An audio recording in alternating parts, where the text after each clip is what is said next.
अस्सलामुअलैकुम नाज़रीन।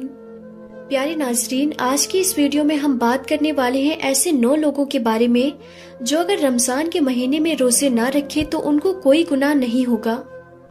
यानी कि इन 9 लोगों को रमज़ान के महीने में रोज़ा ना रखने की छूट है। इसलिए आज की हमारी ये वीडियो आप सभी के लिए बहुत ही खास है। अगर आप इन 9 लोगों के बारे में जानना चाहते हैं तो आप हमारी इस वीडियो को आखिर तक ज़रूर देखें और मेहरबानी करके इस वीडियो को सवाब की नीयत से शेयर भी कर दें ताकि रमज़ान के महीने तक सभी मुसलमान भाई बहनों तक ये वीडियो पहुंच जाए। तो चलिए नाज़रीन, वीडियो को शुरू करते हैं। नाज़रीन, रमज़ान शरीफ मुसलमानों के लिए अल्लाह ताला का एक नायाब तोहफा है। अगर आप भी इस बात को मानते हैं तो आप इस वीडियो को एक लाइक ज़रूर कर दें। प्यारे नाज़रीन, याद रखिए हर मुसलमान मर्द और औरत जो बालिग हो और अपने होशो हवास में हो उस पर रमज़ान के रोज़े फ़र्ज हैं। यानी कि उसके लिए रमज़ान के पूरे महीने के रोज़े रखने ज़रूरी हैं। और अगर कोई इनकी फ़र्जियत का इनकार करता है तो वो काफिर है और बिना वजह रोज़े छोड़ने वाला सख्त गुनहगार भी है। लेकिन क्या आप जानते हैं कि 9 लोग ऐसे भी हैं जिनको रमज़ान के महीने में रोज़े ना रखने की छूट है। यानी कि अगर ये 9 लोग रमज़ान के महीने में रोज़े ना रखें तो इनको कोई भी गुनाह नहीं होगा। ये 9 लोग रमज़ान के महीने में रोज़े छोड़ सकते हैं। नंबर 1, बीमार आदमी। प्यारे नाज़रीन, सबसे पहला नंबर है बीमार आदमी। यानी कि ऐसा इंसान जो सख्त बीमार हो, ऐसे इंसान को रमज़ान के महीने में रोज़ा ना रखने की छूट है। अगर ऐसा बीमार आदमी रोज़ा ना रखता है तो उसको कोई गुनाह नहीं होगा। अब यहाँ पर बात आती है कि ऐसी कौन सी बीमारी है जिनमें रोज़ा ना रखने की छूट है। तो हम आपको बता दें, यहाँ पर उन बीमारियों की बात नहीं हो रही है जो नॉर्मल लोगों में होती है।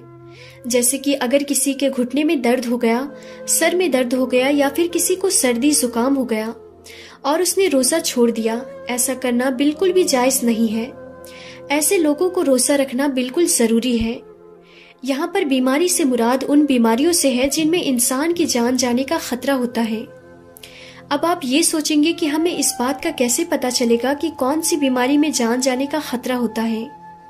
तो हम आपको बता दें कि इस बात का आपको ऐसे पता चलेगा कि अगर कोई माहिर डॉक्टर आपको ये कह दे कि अगर आप भूखे प्यासे रहें, अगर आपने रोज़ा रखा तो आपकी जान जाने का खतरा हो सकता है। या फिर डॉक्टर ये कह दे कि अगर आपने रोज़ा रखा तो आपकी बीमारी और भी बढ़ सकती है। ऐसी सूरत में रमज़ान के महीने में रोज़ा छोड़ना जायज़ है। यानी कि छोटी मोटी बीमारियों में रोज़ा छोड़ना जायज़ नहीं है। अब यहाँ पर अगर किसी ने अपनी बीमारी की वजह से कुछ रोज़े छोड़ दिए हैं तो ये याद रखें कि उसको उन रोज़ों को बाद में रखना पड़ेगा जब उसकी बीमारी दूर हो जाए। यानी कि जब उसकी बीमारी ठीक हो जाए तो उसको उन छोड़े हुए रोज़ों को कज़ा करना होगा। अब किसी की बीमारी ऐसी है कि उसकी बीमारी फिर कभी ठीक हुई ही नहीं और उसका आखिरी वक्त करीब आ गया, तो ऐसे में वो अपने घर वालों को ये वसीयत करे कि मेरे इतने रोज़े छूट गए हैं, वो उनका फिदिया अदा करे। और फिदिया ये है कि हर एक रोज़े के बदले में एक मिस्कीन को दोनों वक्त पेट भर के खाना खिलाए। नंबर 2, प्यारे नाज़रीन, दूसरे नंबर पे है हामिला औरत, यानी कि प्रेग्नेंट औरत। प्यारे नाज़रीन, जिस औरत के पेट में बच्चा हो, यानी कि जो हामिला हो, प्रेग्नेंट हो, अगर ऐसी औरत को या फिर उसके बच्चे को जान जाने का खतरा हो तो ऐसी औरत भी रमज़ान के महीने में रोज़े छोड़ सकती है। ऐसी औरतों को भी कोई गुनाह नहीं होगा। यानी कि ऐसी औरतों के लिए भी रोज़ा ना रखना जायज़ है। लेकिन याद रखें कि ऐसी औरत भी अपने छोड़े हुए रोज़ों को बाद में रख ले। यानी कि जब उसकी सेहत तंदुरुस्त हो जाए तो उसको वो छोड़े हुए रोज़े को कज़ा करना होगा। इसके अलावा अगर कोई औरत हामिला है, प्रेग्नेंट है और ऐसी औरत को अगर कोई माहिर डॉक्टर ये कह दे कि अगर वो रोज़ा रख लेती है तो उसको या उसके बच्चे को कोई भी नुकसान नहीं होगा, तो फिर ऐसी औरतों के लिए भी रोज़ा रखना ज़रूरी होगा। नंबर 3, दूध पिलाने वाली औरत।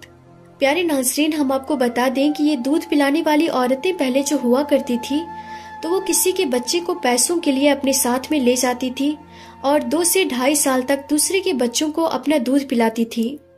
यानी कि वो दूध पिलाने की ठेकेदारी लेती थी। ऐसी औरतों के लिए भी रमज़ान के महीने में रोज़ा ना रखने की छूट है जो बच्चे को दूध पिलाती है। मगर ये सिलसिला आज के ज़माने में तो रहा नहीं। इसलिए अब जो माँ अपने बच्चों को दूध पिलाती है और उसको कोई माहिरी डॉक्टर ये कहते कि उसने अगर रोज़ा रखा तो उसके बच्चे को कोई नुकसान होगा, तो ऐसी औरत रमज़ान के महीने में रोज़ा छोड़ सकती है और उसको इसका कोई गुनाह नहीं होगा। लेकिन ऐसी औरतों को भी चाहिए कि वो बाद में अपने छोड़े हुए रोज़ों को कज़ा कर ले। नंबर 4, प्यारे नाज़रीन, चौथा शख्स वो है जो अपने बुढ़ापे की वजह से अपनी उम्र के आखिरी पड़ाव में पहुंच गया हो, यानी कि अपनी उम्र के बुढ़ापे में पहुंच गया हो। अगर कोई शख्स इतना ज्यादा बूढ़ा हो गया हो कि वो अपनी बुढ़ापे की वजह से अपनी जगह से उठ भी नहीं सकता और बैठ भी नहीं सकता, अगर कोई शख्स अपने बुढ़ापे की वजह से इतना ज्यादा कमजोर हो चुका है कि उसमें रोजा रखने की बिल्कुल भी ताकत ना बची हो, तो ऐसा शख्स भी अगर रमजान के महीने में रोजा ना रखेगा तो उसको कोई गुनाह नहीं होगा। यानी कि ऐसे बूढ़े शख्स के लिए भी रोजा छोड़ देना जायज है। मगर याद रखें, आप ऐसे बूढ़े शख्स के लिए भी फिदिया का मसला आता है, तो उसको चाहिए कि वो अपना फिदिया अदा करे, यानी किसी गरीब मिस्कीन को दोनों वक्त पेट भर के खाना खिलाए। नंबर 5, हैज या निफास वाली औरत। प्यारे नासरीन, हैज और निफास के बारे में तो आप सभी लोग जानते ही होंगे। हैज कहते हैं जो हर महीने औरतों के पीरियड्स आते हैं, और निफास कहते हैं बच्चा जनने के बाद में जो खून निकलता है। ऐसी औरतों के लिए भी रमजान के महीने में रोजा ना रखने की छूट है, यानी कि इन औरतों का भी रोजा रमजान में रखना जायज नहीं है। यहाँ पर एक बात और याद रखें कि इससे पहले जो लोग आपको बताए गए हैं, अगर वो लोग रोजा रख लेते हैं तो उनका रोजा हो जाएगा, मगर ये हैज और निफास वाली औरतें ऐसी हैं जो इस हालत में कभी भी रोजा नहीं रख सकती, यानी कि इनका रोजा रखना जायज ही नहीं है। अगर ये इस हालत में रोजा रख लेती हैं तो इनको सख्त गुनाह होगा। लेकिन हाँ, जब ऐसी औरत पाक साफ हो जाए तो इनको चाहिए कि वो बाद में इन छोड़े हुए रोजों को रख ले। नंबर 6, पागल या दीवाना आदमी। प्यारे नाज़रीन, छठा आदमी वो है जो पागल हो गया हो, यानी कि जिसका दिमाग खराब हो गया हो, जो अपने आबे से बाहर हो गया हो, जो बहकी बहकी बातें करता हो, अचानक बेहोश हो जाता हो। ऐसे इंसान के लिए भी रमजान के महीने में रोजा ना रखने की छूट है। यानी कि अगर ऐसा पागल आदमी भी रोजा ना रखे तो उसको कोई गुनाह नहीं होगा, मगर ऐसे इंसान को भी चाहिए कि अगर वो बाद में उसका दिमाग जब ठीक हो जाए, जब वो तंदुरुस्त हो जाए, तो छोड़े हुए रोजों को कसा करे। नंबर 7, मुसाफिर का होना। प्यारे नाज़रीन, मुसाफिर कहते हैं उस शख्स को जो सफर में होता है। ऐसा शख्स भी अगर सफर की हालत में हो तो वो रोजा ना रखे तो उसको कोई भी गुनाह नहीं होगा, यानी कि मुसाफिर के लिए भी रोजा ना रखने की छूट है। मगर अब यहाँ पर एक बात आती है कि कैसा सफर हो, तो हम आपको बता दें कि जो सफर 82 किलोमीटर यानी कि 82 किलोमीटर से दूर का हो और कम से कम 15 दिनों की नियत करके घर से निकला हो, ऐसे मुसाफिर के लिए रोजा ना रखने की छूट है। लेकिन जब उसका सफर पूरा हो जाए तो फिर उसके लिए रोजा रखना जरूरी है।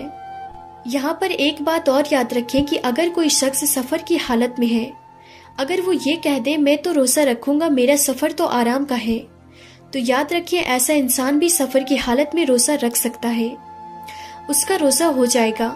और बेहतर भी यही है कि अगर सफर आराम का हो तो रोजा रख लेना चाहिए, लेकिन अगर ना भी रखे तो कोई गुनाह नहीं होगा। नंबर 8, जिसकी जान जाने का खतरा हो। नाज़रीन, अगर कोई शख्स किसी के पास अपने हाथ में तलवार लेकर आ जाए और कहने लग जाए कि अगर तुमने रोजा रखा तो मैं तुम्हारी गर्दन उड़ा दूंगा या फिर मैं तुम्हें मार दूंगा, इस तरह से अगर किसी की जान का खतरा आ जाए तो ऐसी सूरत में इंसान रोजा छोड़ सकता है। यानी कि जब ऐसी सूरत पैदा हो जाए तो अब उसके लिए रोजा ना रखना जायज है, लेकिन इस वजह से उसके जो रोजे छूटे हैं उसको चाहिए कि वो उन छोड़े हुए रोजों को बाद में रखे, यानी कि इनको कसा कर ले। नंबर 9, नाबालिग बच्चा। प्यारे नाज़रीन, जैसा कि आप सभी को मालूम है कि रोजा हर उस इंसान पर फर्ज है जो बालिग हो और अपने होशो हवास में हो। इसका मतलब यह है कि रोजा नाबालिग पर फर्ज नहीं है। अगर कोई नाबालिग बच्चा रोजा ना रखे तो उसको कोई भी गुनाह नहीं होगा, यानी कि उसको रोजा ना रखने की छूट है। लेकिन कोई बच्चा अपने 10 साल की उम्र को पहुंच जाए और उसमें रोजा रखने की ताकत आ जाए तो उसको चाहिए कि वो रोजा रखना शुरू कर दे। तो प्यारे नाज़रीन, आज के लिए बस इतना ही। हम फिर मिलते हैं किसी नई वीडियो में, तब तक के लिए खुदा हाफिज।